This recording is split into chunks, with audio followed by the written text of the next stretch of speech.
In the coastal town of Eldermere, a thick fog draped over the crumbling cliffs like a shroud, blurring the boundaries between the living and the lost. It was here that Donovan Kane, a retired detective seeking solace, stumbled upon the eerie stillness of the Dredge Inn. The dilapidated building, rumored to have been a haunt for mariners and miscreants, held within its walls whispered legends of a sailor's murder that had never been solved. As he entered, the scent of salt mixed with mildew clung to the air.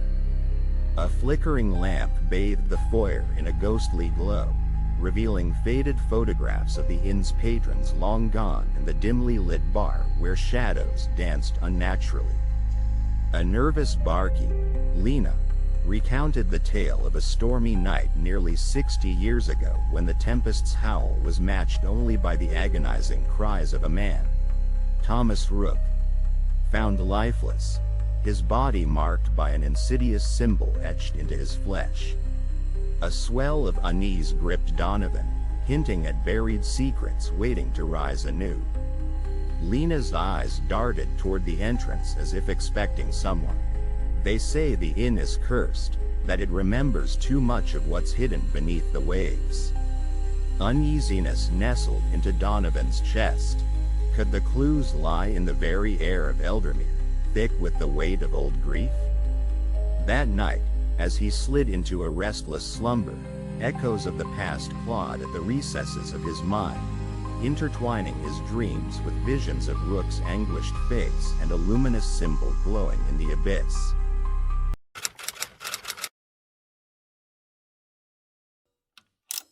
Daybreak revealed the town blanketed in an unsettling quiet, amplifying Donovan's suspicion that shadows bore witness. An ancient stone obelisk near the cliffs caught his eye, a remnant of the town's tempestuous history and perhaps a twisted link to Rook's demise. As he inspected it, he discovered that the carved symbols matched the mark on the slain sailor, spiraling into intricate patterns that teased an ancient language. Seeking clarity, Donovan approached the town's historian, Ezekiel Hargrove, an eccentric recluse who shunned the townsfolk. Ezekiel, obsessed with deciphering the old texts that detailed the history of Eldermere, revealed that the obelisk was not merely a relic, it was a conduit that called to something vast and malevolent beneath the sea.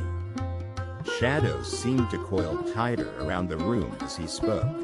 There are forces at play that even I cannot grasp, detective.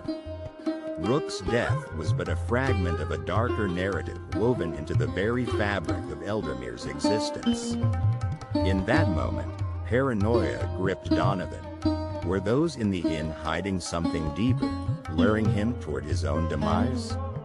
Late that night, while examining the photographs from the inn, he noticed an unfamiliar figure hovering in the background, a dark silhouette standing where Rook had met his end. The sensation of being watched prickled at his neck.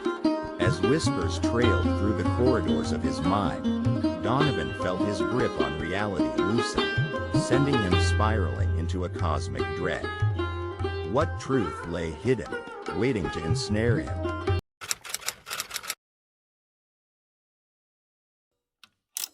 Determined to unveil the truth, Donovan returned to the inn.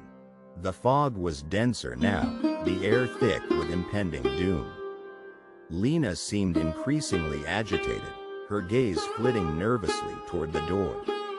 When pressed, she admitted that locals spoke of anniversary gatherings held on stormy nights, a ritual tied to Rook's murder. The possibility of a secret society flickered before him, sending shards of ice through his spine. As whispers around him grew louder, he discovered a hidden chamber behind the inn's bar, marked like the obelisk, its walls plastered with the same unsettling symbol. Inside, he found evidence of recent gatherings, unfurling the tangled web of deceit. A realization struck him hard, gutting his confidence.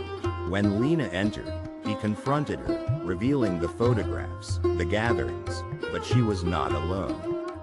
Ezekiel stood behind her, eyes wild with fervor, Rook was our path to greater knowledge, he shouted, conviction bleeding through his voice. Facing his former ally, Donovan stumbled back, struck by horror. And you sacrificed him to appease them, he breathed, grasping the depths of their obsession. The room twisted around him, shadows flickering as if alive. In the fray, he felt a pull toward the obelisk's promise of eternal truths. As Donovan wrestled with his sanity, a violent storm burst outside, echoing the chaos in the chamber. Was this an awakening or complete madness? No questions were answered, only the gnawing certainty that some truths were unfit for human understanding.